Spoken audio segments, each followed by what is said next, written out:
I'm a fat loss coach and I don't do any diet. And I don't put my clients on diets. But why? Isn't a diet a good way to lose weight? And surely it's better than eating cravings, right? Well, when you look at the results of diets, they are actually often bad. And I have seen this with so many people, even with myself. You have been lied to about dieting. But in this video, I'm going to break down once for all the 5 things you need to know so that by the end, you will have a clear knowledge of the truth behind diet and what you should do. Because having a diet is not flexible. Look, you want to use the same tires on every car. But what I want to say with that is that you shouldn't adapt to a diet, but the diet should adapt to you. Because each one of us has their preferences. So why would I use a diet that doesn't suit mine? And maybe you even manage to maintain it through the week, but then weekend comes and we already know what happens. I have been there also. Strict diet the entire week, but weekend comes and I end eating everything I didn't eat through the week. You end losing all the progress and feeling like shit. You don't even like what you eat. You live waiting for these cheat meals or diet breaks, and what this causes, and it's the reason why majority of people regains the weight, is to hate what you eat, constantly craving, and either not enjoying social meals or end up overeating, leading us to the next point, and is that it's not only up to the person but to the time. In Christmas, for example, I eat more fats than usual because the environment tends you to that. And I'm just being honest because it's a part of us as humans. There's not a problem with that as long as you know how to manage it. This not only applies to Christmas, but for vacations, birthdays, weddings, whatever. And I'm personally able to go out with my girl on a completely random day and enjoy a meal with her without worrying about getting out of my plan or affecting my results. I don't rely on certain days to have this type of meals because it's part of my plan, and this way I got the best results of my life. This is the exact way I use it to reach 10% body fat. And not only that, but enjoying my diet. Yes, even on a daily basis. Because if I restricted myself to not eat that sweets, for example, I would probably reach my daily calories.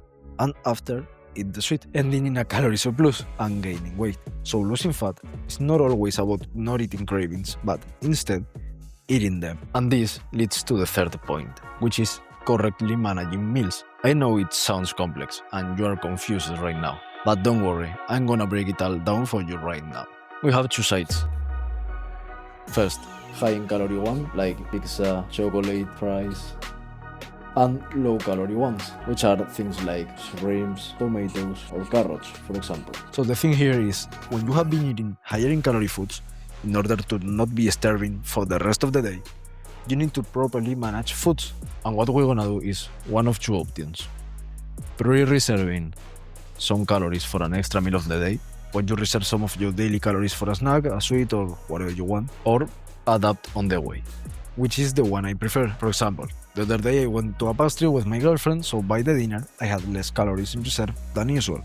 So I just got higher in protein ratio meals with more veggies and low-calorie sauce. It was marinated breast chicken with pumpkin and caramelized onion, just so you know. And in that food, I'm getting one of the most high in protein and low-calorie foods you can eat. Also, tasting amazing because of the marinated, a vegetable full of flavor and nutrients, while being super low in calories and that I personally love, which is the pumpkin, and caramelized onions, which doesn't necessarily pack a ton of calories and tastes incredible. This way, I'm full with the least possible amount of calories. But you can do this without knowing the next point, which is knowing what food suits you better, and I personally divide them in 2 groups.